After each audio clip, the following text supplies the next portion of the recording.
Coming to you from the TCT studios in the heartland of America. Truth shouldn't be complicated, but these days it often is, where faith, culture, and real issues shaping our world converge. Today, we cut through the noise. Welcome to Frankly Speaking. Greetings. I am Frank Media, and I can only be frank. Well, my wife and I are thrilled to have the opportunity to be with our adult children who serve in the military and have a small window of leave. But standing in as your host is TCT's own Judge Brown. We do thank you for your prayers. Now, we'll be right back with you on Frankly Speaking after this brief message. Do you ever find yourself looking at the current state of our world and asking, what can I do? In his new book, Lead with Faith, Pastor Alan Jackson shares biblical insight to help you make a real difference by living out your faith in meaningful ways every day. We'd love to bless you with this inspiring new book when you partner with TCT for only $30 a month or $1 a day. Pastor Alan offers an action plan that will help you understand the importance of accepting our assignments from God and intentionally choosing to lead with faith. But that's not all. We'll also bless you with a bonus resource we know you'll love. From Good Thoughts to God Thoughts. This wonderful book will use 100 verses in God's Word to help renew your mind and face each day secure in the promises of God. To get Lead with Faith and From Good Thoughts to God Thoughts, just click on the QR code, go to TCT eStore, or call 1-800-232-9855 today. Welcome to Frankly Speaking. President Donald Trump addressed the nation on the conflict with Iran, saying the war is nearing completion and could wrap up within the next 2 or 3 weeks. At the same time, he made it clear the U.S. is prepared to intensify its military response, warning Iran of very serious consequences.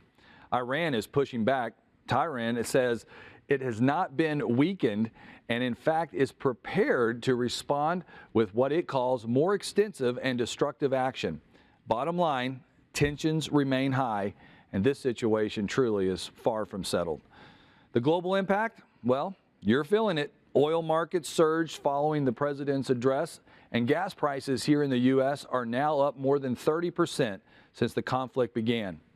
Another reminder of just how connected this world really is. Meanwhile, on the ground, rockets continue to hit northern Israel, and new video out of central Iran shows large explosions and rising smoke. This conflict is active and it's escalating.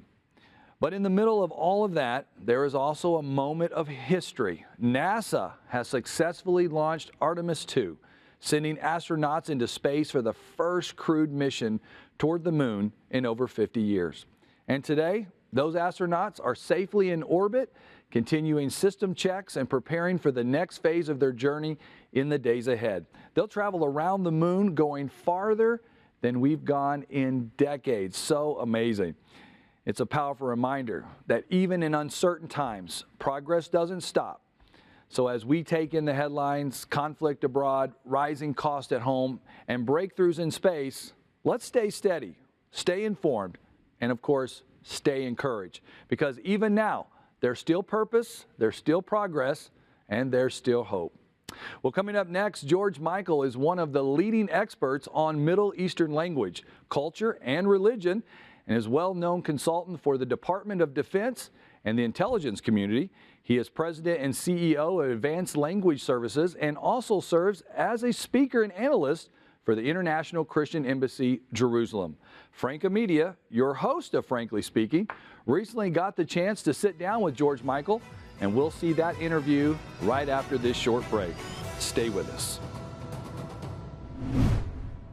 At this critical time, we want to ensure that the people of Israel know they do not stand alone during this conflict. We pray for the safety of both U.S. forces and the Israel Defense Force as they defend freedom across the globe. As the missiles rain down on Israel, the bomb shelters you help provide are serving as a safe place for the men, women, and children in Israel. TCT is continuing to stand with Israel through the current Frankly Speaking broadcasts. And stay tuned to TCT for more programs directly from the Holy Land coming soon. Genesis 12:3 makes a clear promise that those who bless Israel will be blessed. One way you can secure a blessing is to support TCT as we're supporting Israel. In our current chaotic world, people need to hear the gospel more than ever before. Please send your very best love gift to help us continue to share the love of Jesus Christ across the globe and pray for the peace of Jerusalem.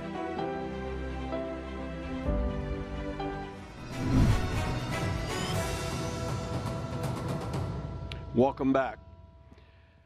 Our next guest is a very good friend. He and his wife have been friends with Laura Lee and I now for 40 years. George Michael. As it stands now, he's the president and CEO of the Advanced Language Services, but he's one of the leading experts on Middle Eastern language, culture, and religion, and he's a well-known consultant. He served the Department of Defense, the intelligence community for over 20 years. He's a Coptic Christian. He has a degree in pharmaceutical science from Cairo University. He's worked in both Egypt and Saudi Arabia, and before immigrating to the United States, which he did in '85.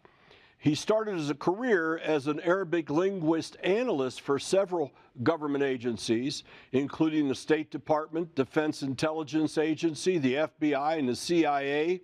And because of his background, he was one of the very few translators able to translate confiscated scientific material from Iraq that detailed Saddam Hussein's WMD program. He was then called upon by the Justice Department to audit the translation of the indicting material for the trial of Sheikh Omar Abdel Rahman in New York for his role in the first attempt to attack the World Trade Center. Michael was also selected by the Pentagon to audit the government translation of the famous bin Laden tape, the first smoking gun indicting bin Laden. Mr. Michael was selected by the Department of Defense to be a member of a very small team to spearhead the effort to establish a clearinghouse where all U.S. government agencies can share information gathered by the various departments in Homeland Security and the 17 intelligence agencies. And after the beginning of our campaigns against terrorism in both Iraq and Afghanistan, Mr. Michael answered the urgent need to train our troops before their deployment overseas on religious and cultural issues that they were encountering. So he established his own business, ALS, which is Advanced Language Services. And his companies provided pre-deployment training in more than 60 exercises on a large number of our Army, Marine bases in the U.S. and overseas. And now, since retiring, which he really hasn't, Mr. Michael is serving the International Christian Embassy Jerusalem, who we also are very fond of and serve as we can, as a speaker and an analyst. We are so honored to have him with us to bring this wealth of knowledge and experience that he can, as we specifically zoom in on the mind, the Islamic mind, and then focus on how we should perceive this regime in Iran. Well, George, welcome, my friend. It's good to see you. Always good to see you, Frank. And you are kind, and you're also a wonderful cook, I might tell everybody. which you owe Laura Lee and I a dinner, the last I heard. But anyway, I don't forget those things. You know, I'm an Italian Jew, so we like to eat. But my brother, I want to jump right in. First of all, your storied past is unique. I, for one, and I'm sure our guests and those that are watching, our family here at TCT, we just don't have the privilege of somebody like you often to share with us some of that stuff that you've gone through. And I could only imagine, you know, how this just kept building and building as you were asked to help analyze some of the most dark people in our history, current history for the last 4 decades. How was that for you? Did you understand the moment you were in, or was it almost like surreal to you as it was happening? No, there is a lot of war story, if you would, that I can share. But as my bio listed, there are at least two moments that I felt that God put me in this place at that time to lend my expertise and the talent that He gave me to help this country that I love. And the first one was the indictment of Sheikh Omar Abdul Rahman. This man is not only that he was the mind behind the first attack against the World Trade Center, but also he was a leader in his community for people, and he was enticing them continuously to attack the United States of America. And uh, our government at that time was so, I wouldn't say naive, but goodwill, have a goodwill. They allowed the Sheikh's own translator to do the translation. As a result, it was a watered down and sometimes completely false translation. And the Sheikh was about to go free. We were able to correct that. And as a result, to make the very long story short, the Sheikh was indicted and he Yes. died in his cell. And the second Yes. moment when we discovered the tape of Osama bin Laden, there was a big uproar in the Muslim world in and outside of the United States that said that he's innocent.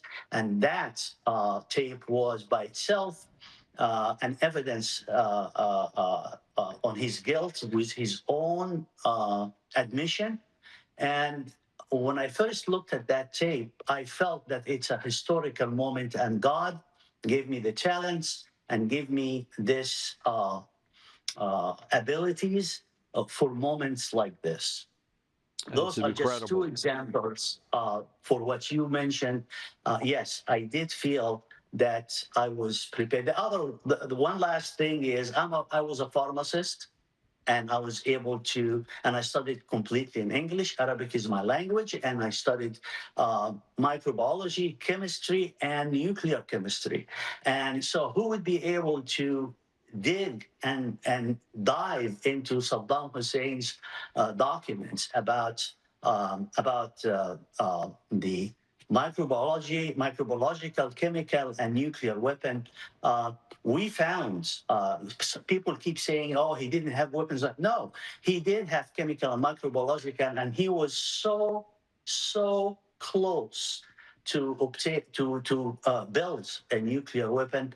And a lot of people didn't know that. It was a matter of weeks before Saddam was able Wow. to have an advanced nuclear weapon, not the Wow. old ones that we use. Sure. Yes.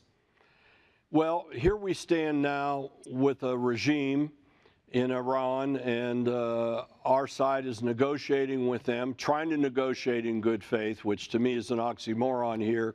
You know that mindset as well, if not better than anybody.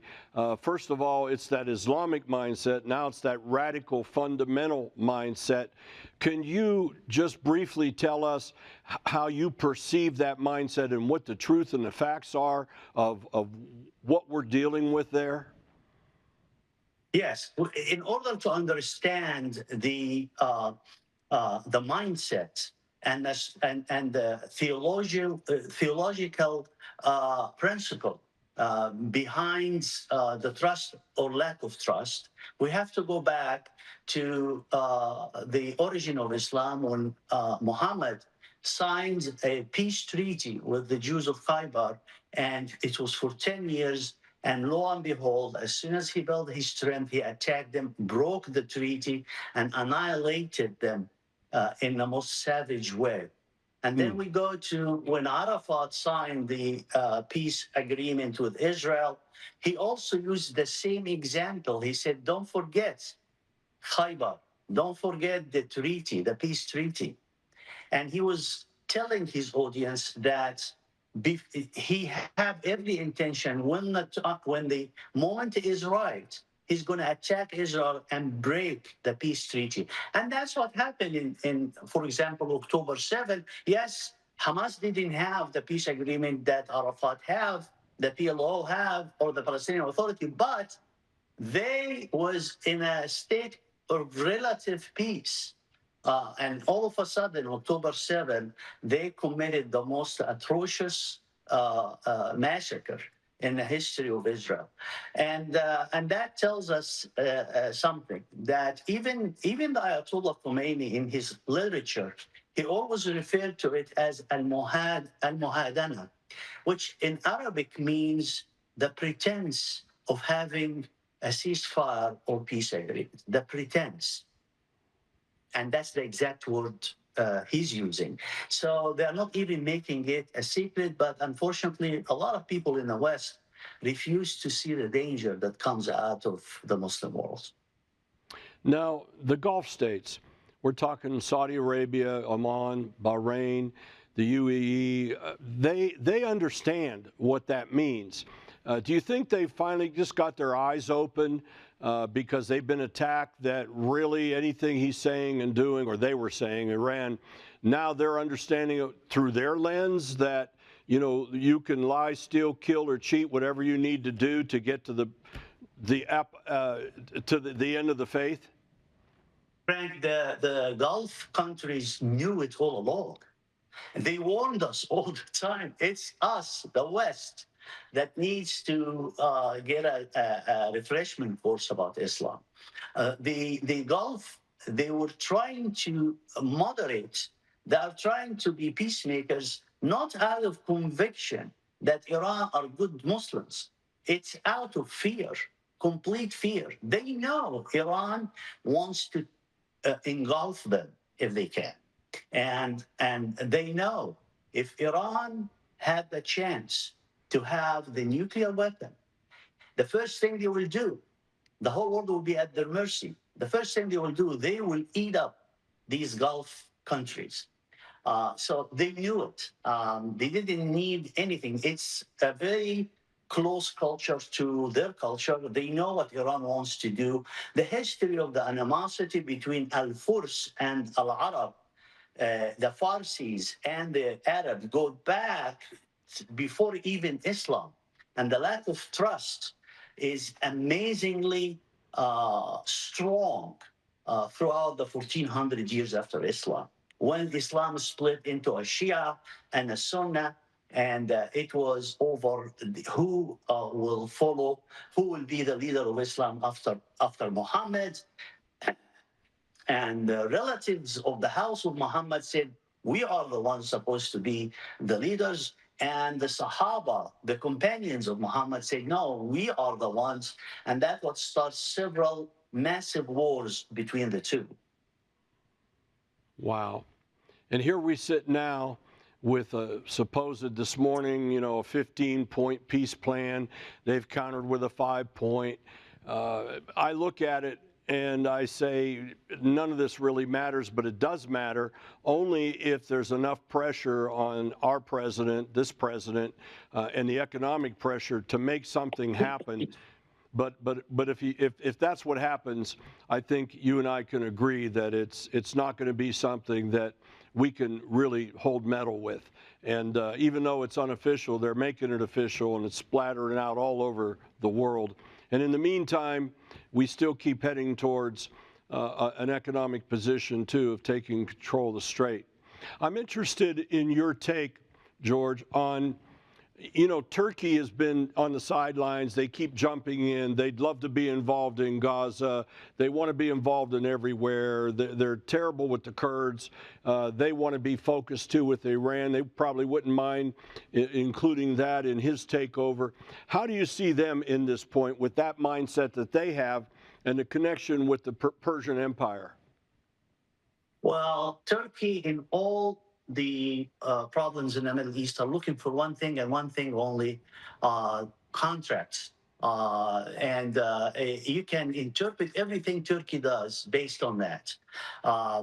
And Turkey is a traditional enemy of Iran. So they're going to go there and try to make a buck, but nothing more than that.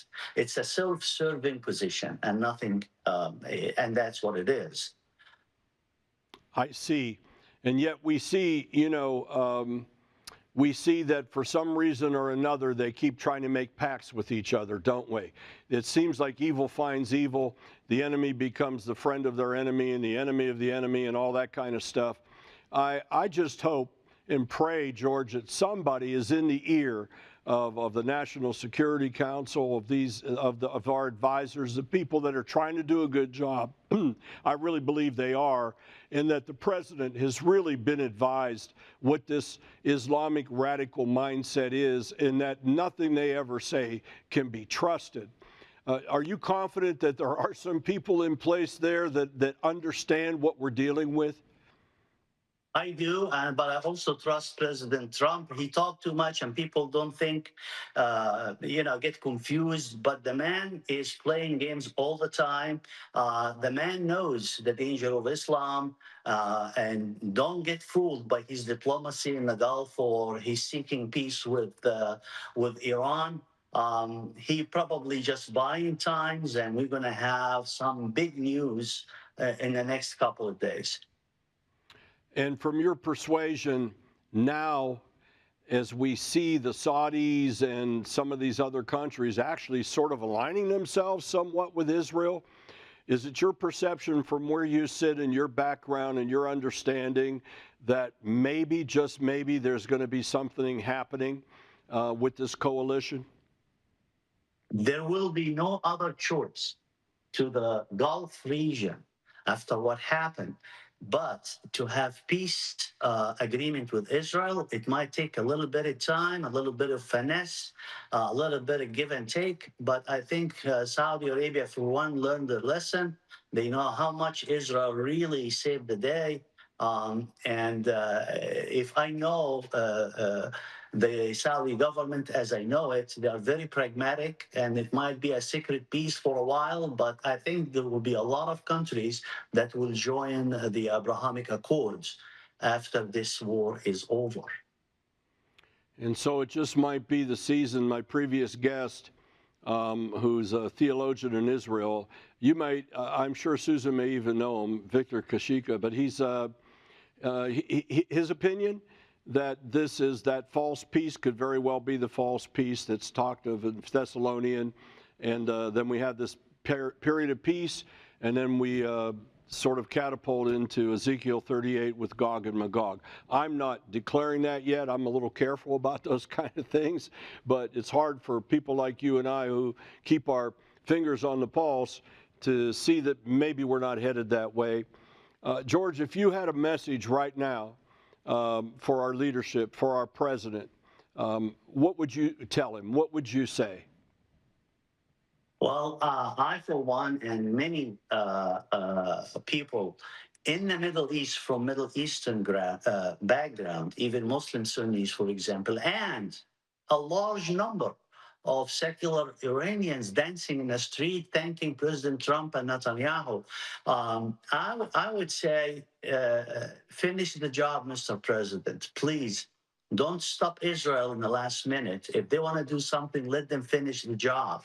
I know that our intelligence is reaching out to the peripheries of Iran, to the Kurds, to the Arabs in Iran, to the Azaris, the Baluchis, and we're working, our intelligence is working very hard to foment resistance in these communities. And also within the middle of Iran, 70% of the Iranian people hate the mullahs and are willing to, as we've seen in the past, they are willing to do something about it. Unfortunately, the previous presidents refused to help them. Unlike our current president, he is the president of doing things and not just talking about it. Well, so I hope that the job will continue till the sweet ends, when we see our government helping Iran to rebuild a real government for the people and make Iran a great country for the benefits of the whole Middle East. Thank you, George. Well, we're going to have you back, and I want to get the benefit of much more of your insight on the convergence of the faiths. But for right now, thank you so much for your time. Give a big hug and a squeeze to Susan, and remember, Yo, Laura Lee and I, a really good dinner that you're going to make with your own hands. God bless you. Hey, all right. Well, you are welcome anytime, friend. God bless you. Thank you. Thank you, sir. Well, there you have it from a bright mind who knows it from the inside out. Thanks again to George, and we're going to be right back after this message. As usual, TCT partners have stepped up in time of need. As missiles rain down, the bomb shelters you helped provide are serving as a safe place for the men, women, and children in Israel. Now we bring to your attention another crucial piece of life-saving equipment needed to save lives in the Jewish state. Magen David Adom handles all ambulance and rescue services in the state of Israel and is funded almost exclusively by donors. They are in need of metacycles that are used as ambulances on 2 wheels that can get life-saving treatment to individuals much faster than traditional rescue vehicles. TCT has committed to providing one of those metacycles, and we invite you to partner with us. Join Christians across the world who stand with TCT as we stand with Israel. Please send your very best love gift to help us provide this desperately needed metacycle to save lives in Israel. And pray for the peace of Jerusalem. Thank you so much for being a part of this program. And listen, I want to encourage you to become a supporter of the TCT network. And of course, your support helps support this program, frankly speaking, as well as a lot of the great things that we're doing around the network. You simply just pick up the phone and call and say, that's me.